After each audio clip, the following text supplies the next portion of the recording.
नमस्कार दोस्तों, मैं अंकुर उपाध्याय स्वागत करता हूं आप सभी का आपके अपने YouTube channel share market analysis में। बाजार वापस से लाल निशान में फिसलता हुआ दिख रहा है और ये ट्रेड करता रहेगा ऐसा ही। इसे आप टोटली अवॉइड करो। मार्केट एक वापस हरे निशान में आ गया। लो, अभी वीडियो शुरू करने आ रहा था उससे पहले लाल में था, अभी हरे में दिख रहा है। एक्चुअली में मार्केट आपके लिए कुछ करने के मूड में नहीं है, तो उसको आप ध्यान भी मत दो। स्टॉक स्पेसिफिक एक्शन भरपूर है। ऐसे में एक बड़ी खबर आते हुए दिख रही है ग्लोबली, बहुत ही पॉजिटिव है दोस्तों।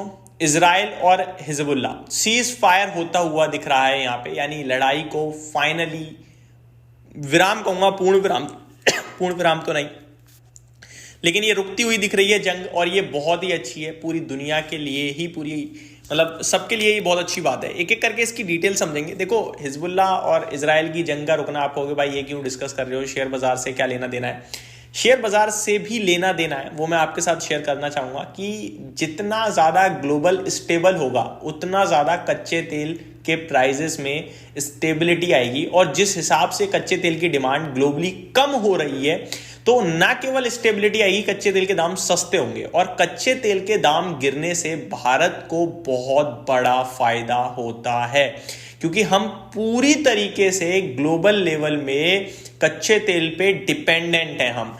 हमारा अपना प्रोडक्शन नहीं है। हमारा कच्चा तेल का जो कंजप्शन है ना, वो ऑलमोस्ट 80% हम आउटसाइड इंडिया से इंपोर्ट करते हैं, और कच्चे तेल के दाम अगर बढ़ते हैं तो भारत के इन्फ्लेशन पे बहुत हैवी इंपैक्ट पड़ता है, और इसीलिए कच्चे तेल के दाम जितने ज्यादा स्टेबल और घटेंगे उतना भारत की इकोनॉमी के लिए स्ट्रांग है, क्योंकि सरकार के पास पैसा ज्यादा से ज्यादा बचेगा तो वो अच्छी जगह और इस्तेमाल करेगी जो इकोनॉमी को बूस्ट करेगा। इकोनॉमी बढ़ेगी तो ऑब्वियस है शेयर बाजार आपका बढ़ ही जाएगा। बड़े पैमाने पे अगर बात करें तो, छोटे पैमाने पे तो चीजें चलती रहती हैं। तो ये सारे कारण हैं। अब इजराइल और हिजबुल्लाह की पहले डिटेल्स मैं आपके साथ शेयर करूं, और अगर आप एक इंसानियत के रूप में देखें तो वो अपने आप में बेहद पॉजिटिव है। मतलब number of people daily basis पे मर रहे थे, तो अब कहीं ना कहीं शांति है, और अब ये भी अनाउंसमेंट आ रही है कि वापस से अपने घर बनाइए, स्कूल बनाइए, हॉस्पिटल्स बनाइए, फार्म्स बनाइए। जो प्रॉब्लम्स थी देश के लिए वो शांत होते हुए दिख रही हैं। ये बहुत ही बड़ी राहत की खबर है। एक बार रिपीट कर देता हूं मैं। Israel Hezbollah ceasefire agreement begins in Lebanon. तो ये अपडेट आते हुए दिख रही है। US president Joe Biden said the Israel Hezbollah ceasefire agreement is designed to be a permanent cessation of hostilities. तो ये अपडेट आते हुए दिख रही है दोस्तों। करीब 14 महीने की ये जंग, लड़ाई चलती रही कंटिन्यू बेसिस पे, और अब कहीं जाके सीज फायर हो रहा है, यानी कि जो गोली चल रही थी उसको रोका गया है, लड़ाई दंगे फसाद को रोका गया है। लेट्स सी ये कितना कारगर साबित होता है। बट अभी तो दिख रहा है जो बाइडेन साहब, जिनका कार्यकाल खत्म हो गया ऑलमोस्ट, ये दिसंबर लास्ट मंथ रह जाएगा, फिर आपको पता है ट्रम्प साहब आएंगे, तो जाते जाते अच्छा करके जा रहे हैं। वहीं इजराइल और यूक्रेन और रसिया, सॉरी, उनको भिड़वा दिया है और यहाँ पे सीज फायर करवा दिया। बट जो भी है, खबरें अच्छी आ रही हैं। प्लस ये भी न्यूज आ रही है कि जो भी मिलिट्री इधर उधर हो गई है वो आपस में रिटर्न करे जाएंगे। कोई इशू नहीं है कि भैया जो भी इजरायली मिलिट्री है वो हिजबुल्लाह वापस भेजेगी, और ये सारी चीजें चलती रहेंगी बहुत ही स्मूथली, ऐसा बोला जा रहा है। लेट्स सी होगा या नहीं, वैसे हो जाएगा जब आराम से बातचीत करके इसको साइन करवाया गया है। तो ये एक अपडेट आते हुए दिख रही है ग्लोबल लेवल पे। हालांकि खबर तो बड़ी पॉजिटिव है, और कच्चे तेल के दाम गिरने चाहिए थे, बट उल्टा हो गया। कच्चे तेल का दाम करीब ½ % ऊपर होता हुआ दिख रहा है दोस्तों।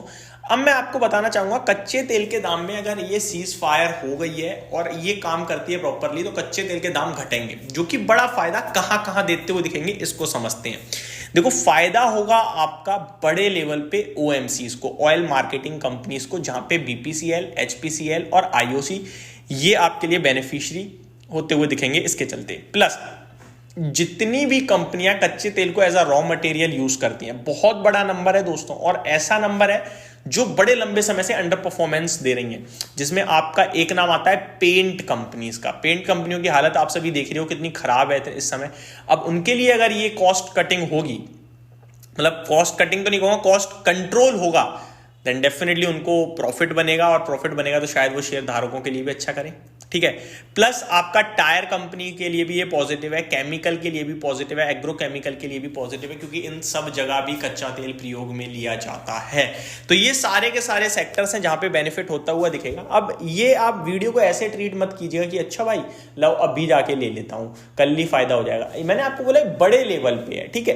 अब कंपनीज को बाकी जगह नुकसान हो रहा है, यहां से फायदा हो रहा है, तो वो तो नुकसान ही हो गया ना। लेकिन इवेंचुअली आप देखो ये देश के लिए बड़ा अच्छा है, और ये ग्लोबल लेवल पे बहुत अच्छा है कि चलो यार शांति बन रही है धीरे धीरे, वरना क्या हो रहा था, माहौल बिगड़ता ही जा रहा था।